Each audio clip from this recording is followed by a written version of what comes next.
안녕하세요. 김호준입니다. 내부자들이라는 영화가 있죠.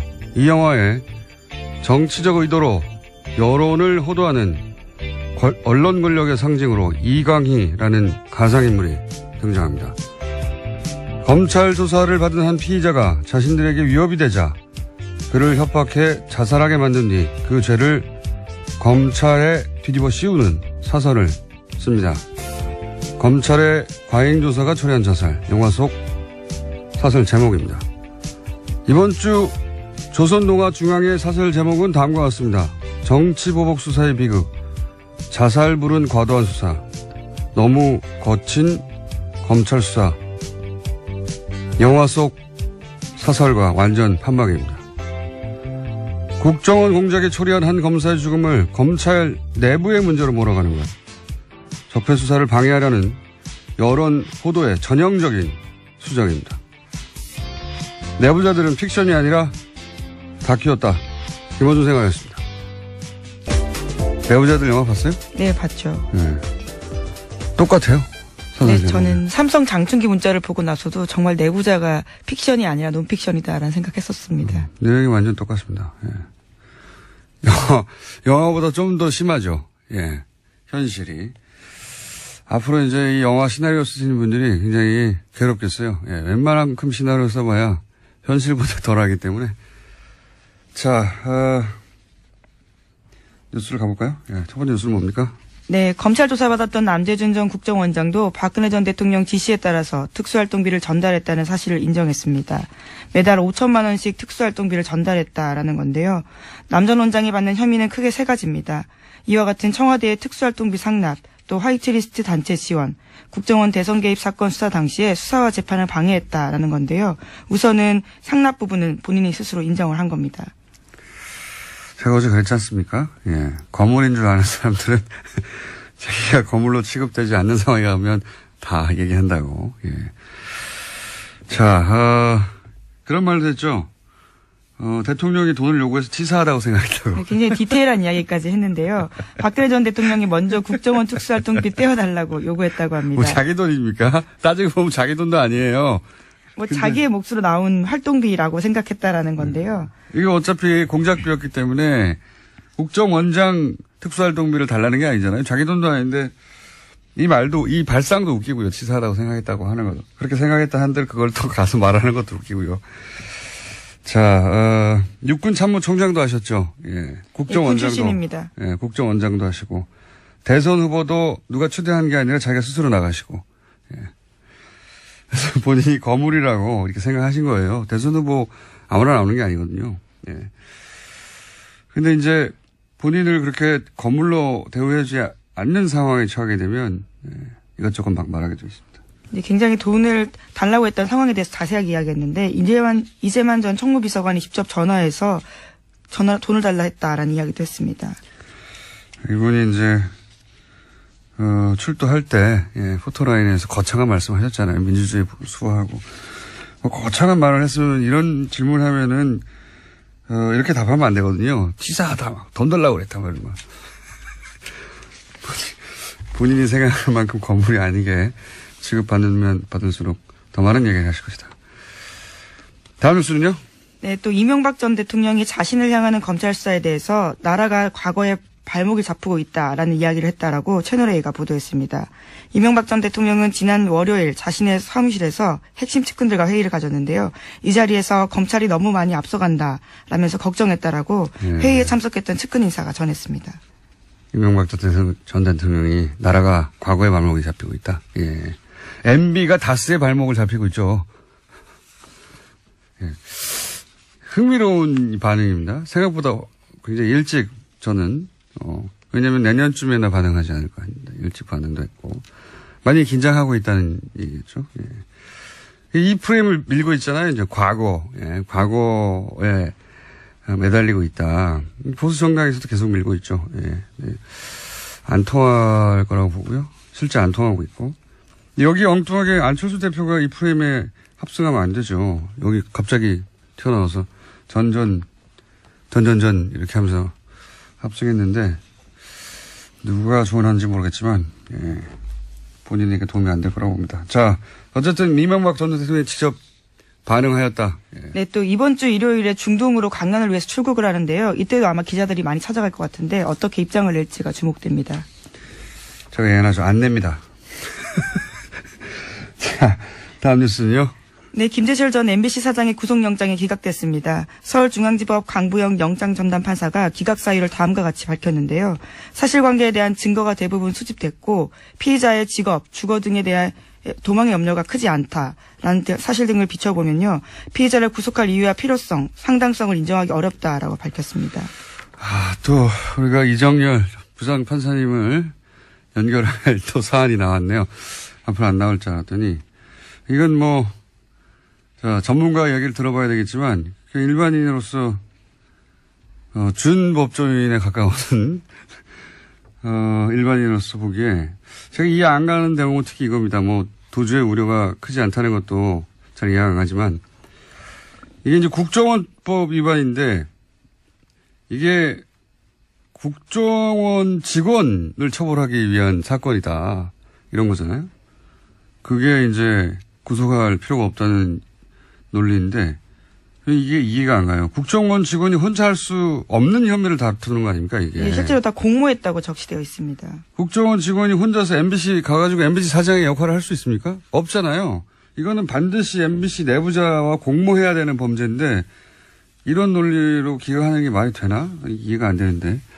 이정열 부산 판사님 짚어주시겠죠. 예, 이건 네. 잠시 후에 민의로 다루기로 하고 여하간 그래서 기각이 또 됐습니다. 네.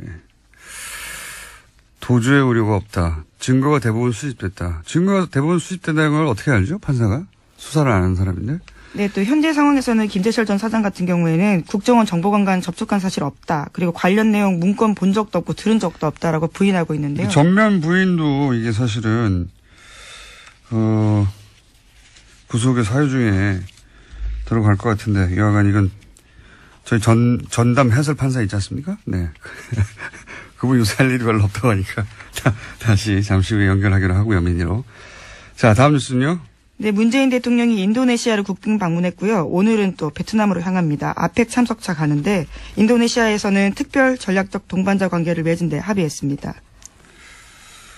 국내에서 뭐랄까요. 이 관련 보도 좀 웃겨요. 자국 대통령이 간 뉴스는 안 나오고 트럼프 뉴스만 잔뜩 나오더라고요. 예. 네. 뭐 미국, 중국 중요하긴 한데 자국 대통령이 국빈 방문한 것도 뉴스 아닙니까? 예. 한참 뒤에 나오던데. 이게 상대국이 이제 동남아시아 국가라는 점도 저는 영향을 미쳤을 거라고 봅니다. 국내 언론에. 우리가 이제 동남아시아를 굉장히 무시하는 경향이 강하잖아요. 예. 근데 인도네시아는 인구가 2억이 넘어요. 예. 세계에서 4번째가 그렇습니다. 아주 GDP 규모도 우리하고 비슷하고 바로 아래 정도. 아시아에 굉장히 큰 나라인데 우리 머릿속에 없죠. 우리 머리 지도에선. 예. 하도 서구 중심으로만 세계를 보는 데 익숙하다 보니까 이렇게 큰 나라에 가는데 우리 머리 지도에 없어요. 예. 근데 제가 이 인도네시아 관심 있는 대목은 뭐냐면 그 얘기 하려고 시작했는데 2014년에 조코 위도돈가 하는 대통령이 조코위로 불릴 거야 아마요. 네, 현재도 대통령입니다. 예, 애칭이 조코위예요. 인도네시아에서 최초의 평화적 정권 교체로 탄생한 대통령인데 인기가 굉장히 높습니다. 그 나라에서. 원래 이제 식민지 겪고 여기도 식민지 겪었죠. 일본을 우리하고 비슷한 부분이 있어요. 군부 독재도 오래 겪었고 우리하고 비슷하죠. 예. 그런 나라가 항상 그렇잖아요. 군부 출신들이 계속 해먹고 부패도 심하고 이렇게 말하면 우리하고 상관없는 것 같은데 우리도 박정희, 전두환, 노태우 군부 출신들이 오랫동안 해먹었어요. 잘 생각해보시면 30년 이상 해먹었습니다. 군부 출신들이. 그래서 이렇게 동남아 얘기하면서 군부 출신이 오랫동안 권력을 장악했다 그러면 아유 그 나라 그렇지 이렇게 생각하는데 우리도 그랬어요. 잘 생각해보세요. 대통령을 예, 바로 직전에 군인하던 사람들이 3번이나 연속으로 했습니다. 합치면 30년 정도 됩니다. 그리고 이제 그런 나라에서 소위 이제 있는 집 아들 여기도 마찬가지입니다. 친일파였던 사람들이 계속 해먹고 예, 군부가 해먹고 거의 똑같죠? 그런데 최초로 목수의 아들이 당선이 된 거예요. 20, 30대가 나서가지고 엄청나게 지지해서 그래서 현재 인도네시아 오바마라고 불립니다. 이 사람이. 인기가 높고 서민 대통령, 뭐 사람 중심, 키워드가 비슷합니다. 역사도 비슷하고. 여하간 이제 우리 언론도 좀 이 머릿속에 세계 지도 있는 그대로 좀 바꿔야 되겠어요. 세계에서 지도상으로는 굉장히 큰 나라고 인구도 2억 몇천만 명 됩니다. 세계 4위인가 그렇고 경제 규모도 굉장히 커요. 예. 트럼프 한번 보지 말고 아시아 연대도 중요하거든요. 예. 인식의 지평을 좀 넓히자. 호감도도 높아요. 그 나라에서 우리나라에 대한 실제 외환위기 때 일본 기업들은 다 빠져나갔는데 우리나라 기업 안 빠져나갔다고. 또 한류와 관련되어 있는 관심도 꽤 크다고 들었습니다. 한류는 그냥 저기 연예 정보지에서 다루면 되는데 정보 뉴스에서 이 나라 자체가 우리가 관심을 가지고 거꾸로 인도네시아도 우리한테 관심을 가질 만한 상호 유사한 역사도 가졌고 예. 인식도 나쁘지 않고 인도네시아 언론을 보니까 아주 크게 다뤘던데 우리는 관심이 없어요. 예. 자, 다음 순요. 네, 변창훈 검사 사망으로 국정원 댓글 수사 방해 사건을 두고 불거진 소위 보복 수사 논란에 대해서 검찰 내에서 반박 의견이 나왔습니다. 오늘 아침 한국일보가 전한 소식인데요. 댓글 사건의 피해자는 윤석열 개인이 아니라 국민과 국가다라는 겁니다. 서울중앙지검 관계자의 멘트로 인용된 이 보도는요. 소위 사법방해 사건 피해자인 윤석열 지검장이 이 사건 수사를 지휘하는 게 적절하냐라는 정치권 지적에 대한 반론 성격을 띠고 있습니다. 대응은 잘했네요. 예. 피해자를 마치 윤석열 개인인 것처럼 특정해서 윤석열 서울중앙지검장이 이 사건을 수사하면 안 된다라고 몰아가는 사실은 이제 약간 업그레이드된 네, 논리죠. 네, 어제 국회 법제사법위원회 전체회에서 이런 이야기가 꽤 많이 나왔었습니다. 이 프레임에 넘어가면 안 된다고 봅니다, 저는. 예. 이게 조중동이 특정 사안에서 완전히 똑같은 사설을 일제히 낼 때가 자주는 아니지만 있어요. 예. 보수매체가 이런 걸 잘하는데, 뭐 예를 들어 대선처럼 굉장히 중요한 정치적 시즌에는 예전에 이런 얘기 있었습니다. 예전에 이런 보도도 있었고, 같이 모여서 해야 한다. 조중동에, 편집 라인이 같이 모여서 회의한다. 왜냐하면 특정 시점에 특정 논조를 일제히 쏟아내야지 힘을 모아서 자신들이 원하는 방향으로 여론을 끌고 갈 수 있지 않습니까? 그런 때하고 비슷한 시점이에요, 지금. 보면 똑같은 사안을, 동시에 똑같은 논조로 때려대고, 그리고 그거를 또 보수 매체가 그렇게 나가고, 보수 정당에서 받아주고, 보수 정당에서도 자유한국당 윤석열 지검장 이름을 특정해가지고 깡패라고 어젠가요? 예. 워딩 했거든요. 윤석열 지검장이 깡패라고 했어요. 깡패라고도 하고, 그리고 그 종편에서도 계속 윤석열 지검장을 타겟팅해서 때리고, 패턴이 굉장히 전형적인데, CBS 권영철 선임 기자에 따르면은 변창훈 검사의 검사에서 한 지청장이, 문무일 총장한테 너희들이 죽였다 외쳤다. 이 보도 자체가 사실이 아니라고 어제. 네, 뭐 그런 식의 이야기가 나왔었습니다. 보도 자체가 사실이 아니다. 예. 보수 매체에서 그런 거 보도하고 있는데 뻥이다 그거. 라고 하는 CBS의 보도가 나왔죠. 예. 뭐 문무일 총장은 현재 그런 이야기 들은 적이 없다 이렇게 부인하고 있긴 한데요. 아니요. 그걸 외쳤다고 특정한 지청장도 있었어요. 그 지청장도 그런 말을 한 적이 없다라고 CBS 권영철 선임이자 CBS만 유일하게 그 보도를 했고 나머지 매체들은 그게 기정사실화돼서 지청장 누구라고 해서 계속 나갔거든요. 뻥이랍니다. 예. 여하간 타겟팅을 윤석열 지검장한테 의도적으로 하고 있다고 봅니다, 저는. 예. 이게 근데 제가 보기엔 거꾸로 검찰에서 윤석열 지검장을 보호해야 된다고 생각하는 게 사실상 일반 시민의 지지를 받은 최초의 검사예요. 검사가 언제 일반 시민들한테 박수 받은 적 있습니까? 사랑받고? 검찰 스스로 제가 보기에는 방어해야 될 사안이라고 봅니다. 예. 자, 하여튼 뻥이랍니다. 박수 쳤다는 거는. 제가 어제 나온 보도에 따르면 한 곳을 때리고 있다. 윤 지검장을 무너뜨리면 기본적으로 이 적폐수사 관련해서 드라이브를 멈출 수 있다고 생각하는 것 같아요. 현재. 예, 상징적인 인물이니까. 다음 순요. 네, 박근혜 전 대통령이 인권 침해를 당하고 있다라고 주장했던 MH그룹 기억하실 텐데요. 이들이 스위스 유엔 사무국에서 박근혜 전 대통령의 인권 침해를 비판하는 토론회를 열었습니다. 하지만 토론회장은 텅텅 비어 있었고요. 사람들이 거의 없었다라고 합니다. 그랬겠죠. 예.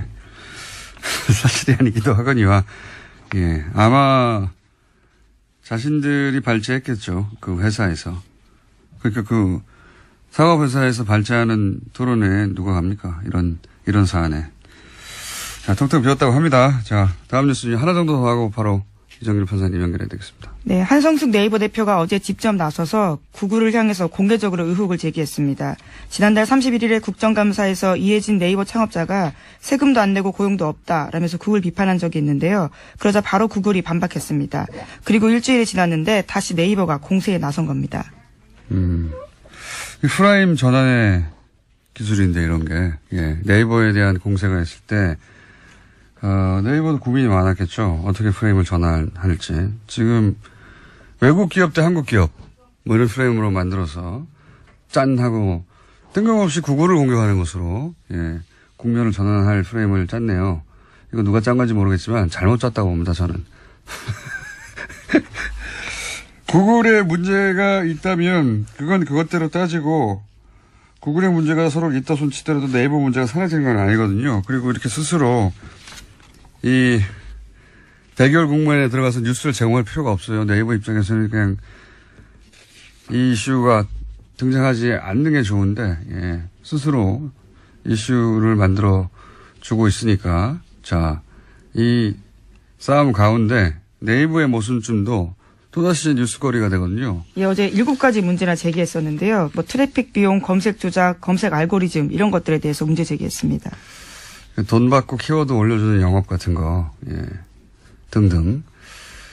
이 자신있게 이제 전선을 친 것 같은데, 제가 보기엔 누구 머리에서 나온지 모르겠지만 잘못 짰다, 이 프레임은. 감사하게 받고, 자, 구글도 저희가 연결해보고, 이슈를 주셔서 감사하고, 자, 오늘 여기까지 하고, 이정열 부장판사님 연결해봐야 될 것 같습니다. 판사님? 네, 안녕하세요. 네.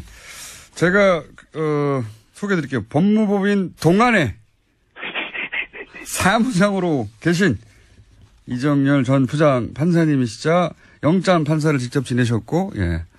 지금은 변호사가 못 되고 계신 분입니다. 처음에 그렇게 시작하시면 제가 오늘 드릴 말씀에 신빙성이 좀 떨어지지 않을까요? 아니죠. 영장 실제 심사를 해본 사람이 대한민국에 몇 명이나 있다고요. 아, 네. 예. 네. 자, 추명호 전 국정원 구획정보국장이 구속됐을 때, 이제 이정열 부장판사님은 연결할 일이 별로 없을 것 같다고 했는데. 저도 그럴 줄 알았습니다. 예. 네.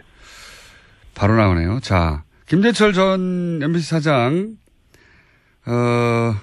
증거가 대부분 수집됐다. 그리고 이게 이제 도주류가 크지 않다. 또 하나는 이게 국정원법 위반이어서 국정원 직원을 처벌하려고 하는 거기 때문에 등등등 기억한다. 이거 어떻게 보십니까?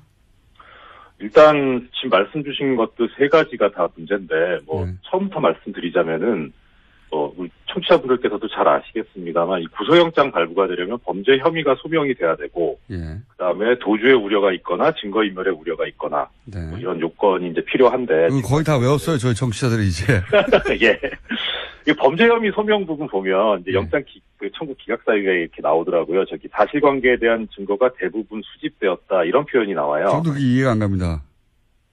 근데 이거는 일단 범죄 혐의 소명 부분을 보면, 예. 그러면 증거가 대부분 수집됐으니까 범죄 혐의 인정된다는 소리잖아요. 그렇죠. 예, 그러니까 그 부분은 큰 문제가 안 되는 것 같아요. 근데 제 말은 다 수집됐다는 건 어떻게 알죠? 저는 그게 이상해요. 그러니까요. 그러니까 이게 증거인멸 우려가 없다는 거를 표현하려고 쓴 부분인 것 같아요. 이렇게 보면. 예. 예, 근데 좀 하나 또 좀 주의 깊게 보는 게, 물론 이제 지금 공장장님 말씀하신 것도 당연히 이제 당연한 말씀이고요. 예. 그런데 그동안에 이 중앙지법 영장전담 판사들이 써온 표현이 뭐였냐면 기본적 증거가 확보되었다 이렇게 표현했었거든요. 네네. 근데 이번에는 그런 표현을 안 쓰고 증거가 대부분 수집되었다 이렇게 썼어요. 예. 그래서 이게 뉴스공장을 영장전담 판사들이 듣는구나. 그게 이제 예. 그런 표현들의 판사들은 예민합니까? 그런 문장에? 그러니까 아마 뭐 뉴스공장도 뉴스공장이겠지만 국정감사에서 그런 지적들이 있었으니까 그것들을 감안하지 않았나 싶거든요. 뭐 그건 전달이 됐을 겁니다. 아마. 예. 아무튼 그런데 지금 말씀하신 대로 대부분 수집됐다는 건 다 수집됐다는 것도 아니고 그 다음에 대부분 수집됐는데 그러면은 앞으로 그러면 이게 어떻게 되는 것이냐에 관해서 결국 중요한 거는 증거인멸의 우려가 있냐 없냐는 그야말로 정말 이 사람이 증거를 인멸할 것 같냐 아니냐 이걸 따져야 되지 인멸할 증거가 남아 있냐 아니냐 이걸 따져야 될 문제는 아니잖아요. 다시 말씀해 주세요. 그 대목은 헷갈렸습니다. 지금 마지막 대목.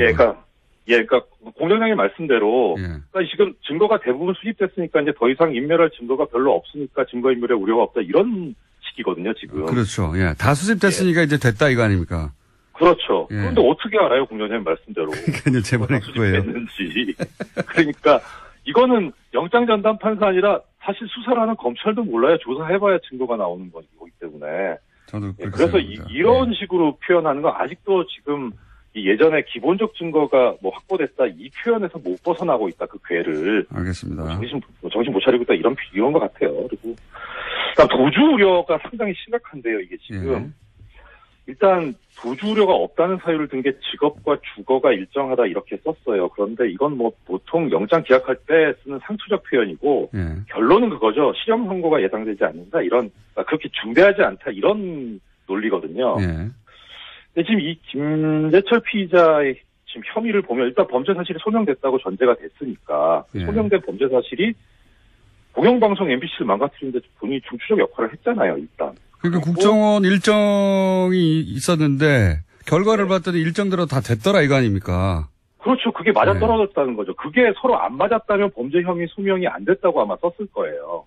근데 그게 지금 맞아떨어졌거든요. 그러면은 국정원하고 어떻든 교감이 있었던 거 아닌가 싶긴 한데 뭐 그건 그렇다 치고 일단 저는 재밌게 생각이 드는 게 아까 공장장님도 잠깐 말씀 주셨는데 마지막 부분에 이 국정원법 위반죄라는 게 원래 국정원 직원의 위법행위를 처벌하기 위한 것인데 지금 김재철 피의자는 국정원 직원이 아니기 때문에 아니고 여기에 대해서 다투고 있으니까 이런 점도 감안을 했다 이렇게 되거든요. 저도 제일 이해가 안 가는 대목입니다 이게. 근데 지금 이거는 어떤 측면에서 보셔야 되냐면 김재철 피의자의 주장을 좀 감안해 보셔야 될 것 같아요. 김재철 피의자는 뭐라고 주장하고 있냐면 나는 국정원 측하고 교감한 적이 없다. 청와대하고도 교감한 적이 없다. 그러니까 공범 관계가 아니다. 이렇게 얘기를 하고 있는 거예요. 그리고 MBC는 장악될 수도 없고 뭐 사실 우리가 가지고 있는 모든 혐의를 부인하고 있는 거죠. 그렇죠. 그러니까 그런데 지금 국정원법 위반죄만 딱 놓고 보면은 일단 그 김재철 피의자는 국정원 직원이 아니기 때문에 공범 관계가 돼야만 국정원법 위반죄가 되거든요. 그렇죠. 그러니까 본인이 지금 공범이 아니라고 주장하고 있으니까 그러면은 그게 맞다면 국정원법 위반죄가 안 되는 건 맞아요. 그래서 지금 그렇게 주장을 한 것 같고 근데 그게 법원에서 판단이 받아들여진 건데 그럼 그렇다고 보면 그게 맞다고 보면 무슨 문제가 생기냐면 김재철 피의자는 그러면 국정원 지시를 받은 게 아니라 본인이 알아서 했다는 거잖아요. 알아서 다 했다는 얘기죠, 여기서는. 그렇죠. 그럼 주범이고 수괴죠, 이 사람은. 주범이고 수괴. 그러니까 국정원법 위반죄가 안 되는 건 그렇다 쳐도 그러면은 이 지금 다른 혐의 뭐 업무방해라든가 그다음에 이 노조 활동 방해한 거 이건 본인 수괴예요. 이건 실형 선고 해야죠. 이러면 도주 우려가 있는 거예요. 이렇게 되면. 그래서 이게 영장 청구 이번에 기각한 게 겉으로는 그럴듯해 보이는데 앞뒤가 안 맞아 버렸어요. 또 한 가지 앞뒤가 안 맞는 거는 말씀 듣다 보니까 공범이 아닌 것으로 본 문구라고 하셨잖아요. 이게 국정원법 위반인데 국정원법 위반의 공범이 아닌 것으로 봤다고 이제 그렇게 해석을 하셨는데 그럼 앞부분에 사실관계에 대한 증거가 대부분 수집됐다는 것도 안 맞지 않습니까? 그 말씀 제가 또 드리려고 했는데 먼저 말씀. 역시 예리하신 굉장히. 앞뒤가 안 맞지 않습니까? 그렇죠. 앞뒤가 안 맞죠. 그러니까 왜 이렇게 앞뒤가 안 맞게 썼을까? 근데 일단 전제로 놓고 볼 수 있는 거는 크게 봐서 이게 결국은 이 블랙리스트의 일환이잖아요. 지금 그 MBC 내부에 있어서 이 블랙리스트 범죄에 대해서 중앙지법 영장전담들이 되게 가볍게 보고 있는 거 아닌가 하는 생각이 들어요. 계속해서 이런 사안들은 가볍게 본다고 생각할 수밖에 없죠. 지금까지 계속 기각되거나 해와서. 그래서 이거는 순전히 개인적인 의심인데 이 서울중앙지법 영장전담 판사들이 사실 이 요직을 거쳤던 사람들이고 법원 행정처도 근무했던 사람들이라 이 법원 내부의 블랙리스트하고 관련이 있어서 그런 거 아닌가 싶은 생각도 좀 의심도 좀 들고요. 아, 법원 내부의 블랙리스트. 본인들이 해봤기 때문에 그거 별거 아닌 거 아닌가 싶은. 아, 요거는. 이런 생각까지 해야 되니, 정말. 이거는 이제 부장 판사님의 이제. 개인적인 추측입니다. 추측이고, 예. 영장에 관한 해설을 보자면 앞뒤가 안 맞는다. 네, 그렇습니다. 이렇게 앞뒤가 안 맞겠는데 좀 이상해요. 알겠습니다. 자, 오늘 여기까지 하고요. 저희가, 간만에 연결했는데, 판사님? 네. 연결했는데. 불안해요. 네, 간만에 연결했는데, 저희가, 어디서 근무하시는지 잠깐 얘기해 볼까요? 아, 정말, 진짜. 네, 저, 구로 디지털 단지역 부근에 있는 법무법인 동안에서 사무장으로 일하고 있습니다. 네, 부장판사님이었는데, 사무장으로 일하시는 이상열 전 부장판사님. 감사합니다. 네, 고맙습니다. 상영하는 극장이 하나도 없는 영화 저수지 게임에 또 그 얘기. 감동을 받고 농협 사건을 계속 하고 계신 분입니다. 더불어민주당 김현건 의원 나오셨습니다. 안녕하십니까? 예, 반갑습니다. 네, 좀 일찍 하셨으면 영화도 되고 좋았을 텐데 영화는 다 끝났는데 이제 끝난 다음에 계속 하고 있습니다. 그럼 예. 영화에도 한번 나가버렸을 텐데요. 예. 근데 그때 영화를 만들 때는요 아무도 관심이 없었어요. 사실 이 사건에 대해서. 주진희 기자하고 저만 관심이 있었지. 자, 내용을 간단히 요약하겠습니다. 다시 210억을 농협이 대출을 합니다. 캐나다 부동산 사업에. 그런데 이 돈을 다 날립니다. 다 날렸는데 어떻게 날렸냐 봤더니 담보를 설정해야 되는데 담보를 설정을 안 하고 그리고 대출했으니까 이자도 받고 대출금 상환을 해야 되는데 그러기 위해서 통장을 만들어가지고, 일종의 자물쇠에 해당되는 질권, 전문 용어는 아실 필요가 없고, 하여튼, 그런 자물쇠를 잠궈놨는데, 당연하죠. 돈 받는 사람만 그 통장을 열어봐야 하는 건데, 그 자물쇠를 풀어줘가지고, 또 돈을 다 가져가 버렸어요. 예. 그래가지고, 담보 설정만 안 했다도 아니고, 담보 설정을 다른 사람이 받도록 해뒀다. 그렇죠. 수익증권은 담보 설정을 다른 사람 명의로 하고 그리고 원금과 이자를 받기 위해서 공동 명의로 개설해 놓은 통장을 관리를 해야 되는데 농협이 그 통장의 열쇠를 넘겨줬다. 이렇게. 예. 그러니까 돈을 다른 사람 받도록 해주고 키도 줬다. 그래서 돈을 그쪽에서 다 빼갔다. 농협은 돈을 다 날렸다 이거예요. 말도 안 되는 사건이 벌어졌어요. 말도 안 되는 사건이. 이거는 금융권에 계신 분들은 듣자마자, 아니, 210억에 대한 돈에 대한 담보고 뭐고, 질권이고 다 날려줬다니, 이게 말이 되나 풀어줬다니, 이렇게 생각하실 텐데, 주변에 은행에 계신 분들한테 물어보세요. 말도 안 되는 건데, 이 사건에 저희가 관심을 특별히 가지는 이유가, 여기 이 사건 대출 과정에 관련해서, 이명박 전 대통령의 친인척 이름이 자꾸 거론되다 보니까, 그렇게 주장하시는 분들이 있습니다. 주장하시는 분들은 있는데 저희가 크로스 체크가 안 되고 있는 거예요. 예. 그런 상황인데 첫 번째 이유가 그거고요. 두 번째 이유는 이렇게 말도 안 되는 일이 벌어지고 나서 이 돈이 흘러가서 입금된 계좌가 있는 은행.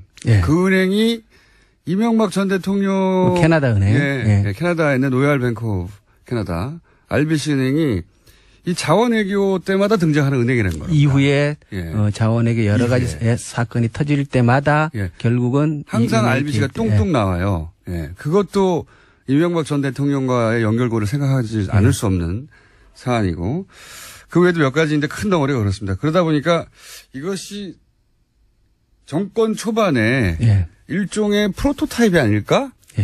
실험작. 요런 식의 어떤 작업을 한 다음에 혹시 이후에도 비슷한 작업들이 계속 있지 않을까 하는 의심 하나. 또 하나는 그 계좌, RBC 은행의 그 특정 계좌가 찾아서 그 특정 계좌에서 돈이 어디로 흘러갔는지를 계속 추적하면 뭐가 나오지 않겠는가. 그렇죠. 그 4개의 계좌를 그 계좌를 통해서 돈이 오고 간 흔적이 있으니까.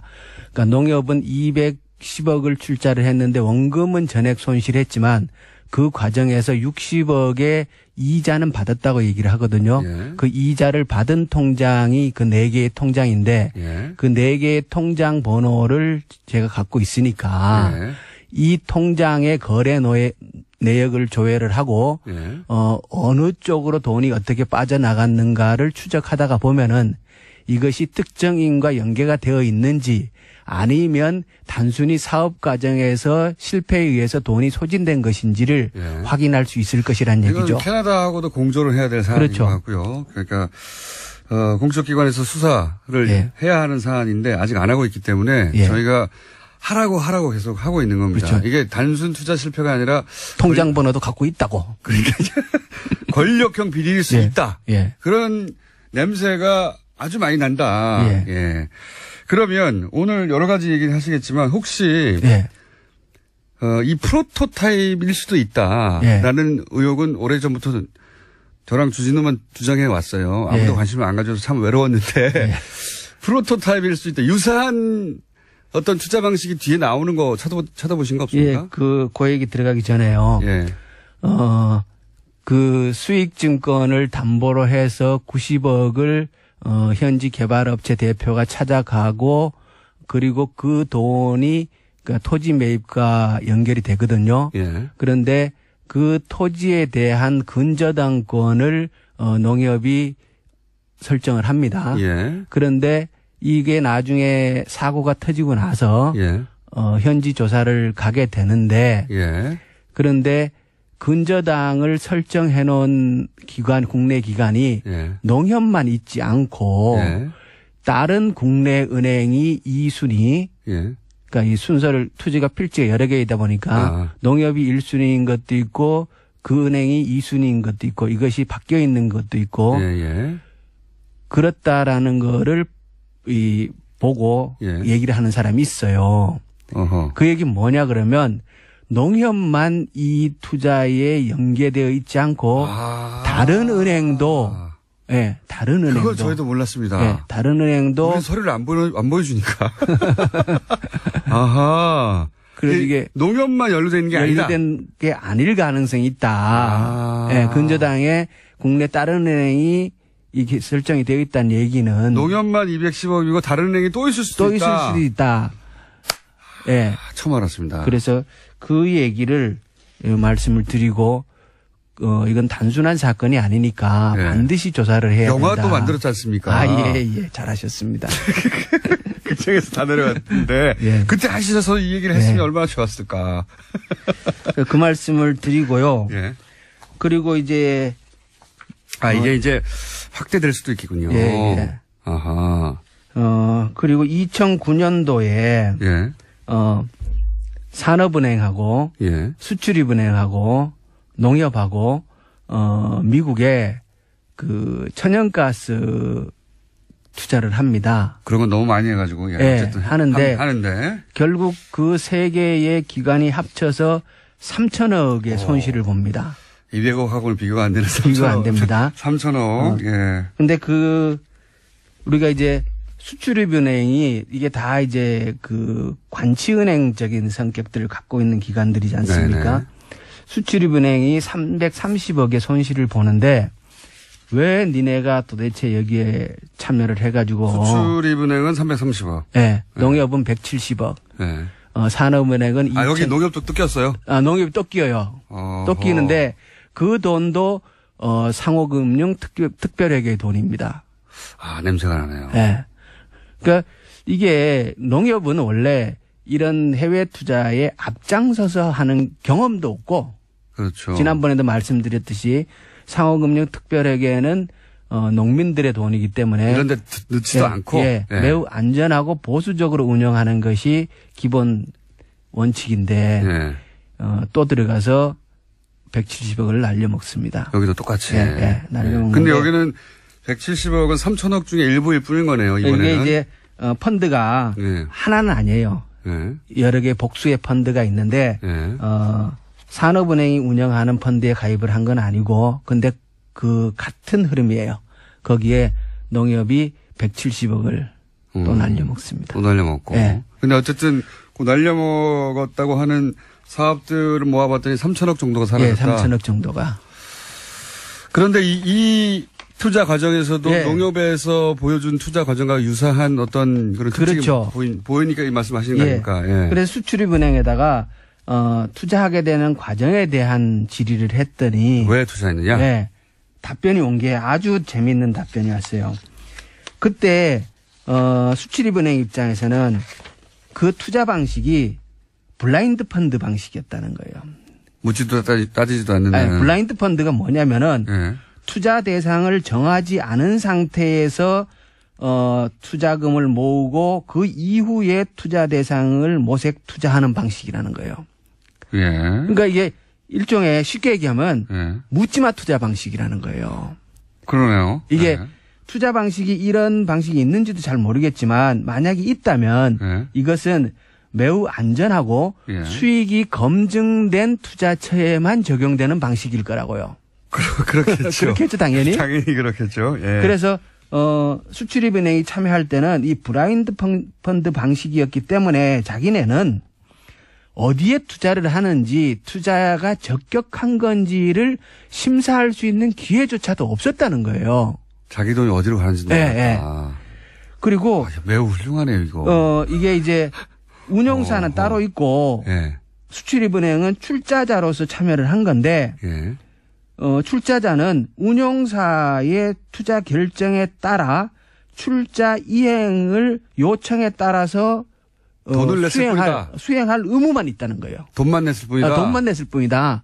쉽게 얘기하면 어디에 투자하는지도 모르고 그것이 사업 타당성은 따지지도 않고 할 기회 자체도 자기한테 없다는 권한도 없고. 근데 그 330을 넣으니까 넣었다. 그 이상의 돈을 넣은 거고 날려먹은 건 그렇게 날려먹은 거고. 이거는 금융기법을 잘 아는 사람이 네. 소위 이제 눈먼 돈에 해당된다고 생각하는, 그러니까 권력이 누르면 투자하라면 투자할 만한 곳에다가 투자하라고 해서, 근데 그 방식은 이런 블라인드 펀드란 방식을 차용해 들어와가지고 심사도 하지만 이내는 그렇죠, 이렇게 그렇죠. 거대한 사기극인 것 같은데 저는 아무리 봐도. 그러니까 이게 그때 운용사는 산은에서 그 KDB 해외 자원 개발 펀드라는 이름으로 그걸 한 거고. 그러니까 산은 수출입은행하고 산은하고를 비교해 보면 수출입은행이 완전히 을이죠. 그러니까 이명박 대통령 시절에 우리가 의혹을 가진 사건들의 특징은 다 있는 절차를 밟아요. 아, 그래요? 있는 절차를 반드시 밟기는 하는데 그것을 거기에 해당되지, 그러니까 있는 절차인데 거기는 안 맞는 절차를 끌어와 가지고 씁니다. 어쨌든 절차를 밟는다 이거죠. 그리고 나서 나중에 문제가 되면 무슨 소리야, 우리는 절차를 밟았는데 이런 사안이 되게 많아서 잡아내기 어려워요. 근데 여기는 블라인드 펀드라는 방식으로 이런 투자해 하면 투자하지 않을 수 없는 돈을 끌어모아 가지고 투자해 가지고 결국 3천억을 날려버렸다. 그렇습니다. 그래서 훌륭한데요. 이 방식을 보면은 훌륭해. 그러니까 농협이 당시 2008년도 캐나다 토론토에 투자를 할 때는 이러한 정형화된 틀을 갖추진 않았겠지만 결국은 그때도 농협은 투자 타당성 조사와 적격성 심사를 할 수 있는 권한이 없었을 거라는 거예요. 실제로 안 했다고 하니까요. 그리고 기록에 보면은 심사위원회에서 당일 투자 결정을 했다고 하니까. 당일. 아니, 이 대출을 받는 회사가 그 전전날인가 만들어줘요. 그래. 그런데 심사도 당일 이렇게 투자 결정을 했다 그래요. 그런 거 봐서 전전날인가 직전에 만들어집니다. 이런 그 해외 자원 개발 펀드 KDB 그 산업은행에서 했던 이 방식이 의 원시적인 형태가 프로토타입이라는 원시적인 형태가 농협에서 나타났지 않았겠느냐. 제가 프로토타입이라고 주장해온 걸 처음으로 그런 것 같다고 해주신 분입니다. 매우 감사드리고요. 계속 주장해서 이거 프로토타입 같아. 이 방식을 한번 해서 성공하고 난 다음에 계속 확대해가지고 계속 한 거야. 이런 주장을 했는데 아무도 이제 안 받아주니까 우리끼리 떠들었는데 그런 유사한 징후를 발견하신 거군요. 이제 공부하시다가. 그게 수출입은행에서 공식적으로 의원실에 제출한 자료를 들여다보니까 이게 워낙 뭐 또 잘 모르는 얘기들이 또 한참 들여다보니까 얘기가. 의원님은 공부를 천천히 하시면 굉장히 열심히 하시는 것 같아요. 꼼꼼하게. 그게 이제 할 수 없이 시간을 더 투자하는 수밖에 없잖아요. 이게 실력이 안 따르면. 공부를 근데 굉장히 열심히 하셔가지고 누구보다 더 깊이 들어가시네요. 예. 맞습니다. 네. 이런 사안이 저는 더 있을 거라고 의심하고 있습니다. 네. 굉장히 많을 거라고. 오늘 두 가지 새로 나온 사실은 하나는 농협이 날린 그 투자에서 농협뿐만 아니라 다른 은행들도 거기 끼어 있더라. 저희는 농협만 우연히 발견해가지고 계속 추적한 거거든요. 몇 년째. 근데 거기 이제 국회의원이 직접 투입되니까 역시 자료를 직접 받아볼 수 있으니까. 다른 은행도 얼마나 있다. 남았어요? 할 얘기가 하나 더 있는데. 하나 더 있으니까. 지금 4분 남았고요. 또 하나는 이거하고 유사한 방식으로 이루어진 게 아닌가 의심되는 사안들이 나타나기 시작했고 더 큰 액수들이 날아간 게 있더라. 더 공부해야 되겠네요. 예. 그리고요. 꼭 말씀하실 건 지난번에는 이제 시작하기 전에 본론에 들어가기 전에 MB가 했는 큰 일들 여러 가지를 설명을 했는데 농협을 지주회사 그러니까 주식회사로 바꾼 거, 그렇죠. 그다음에 GMO 식용 GMO를 수입하기 시작한 거. 근데 MB가 또 뭔 일을 했냐 그러면 원래 이렇게 농업이나 축산업에는 대기업의 진출이 금지되어 있어요. 막혀 있었어요.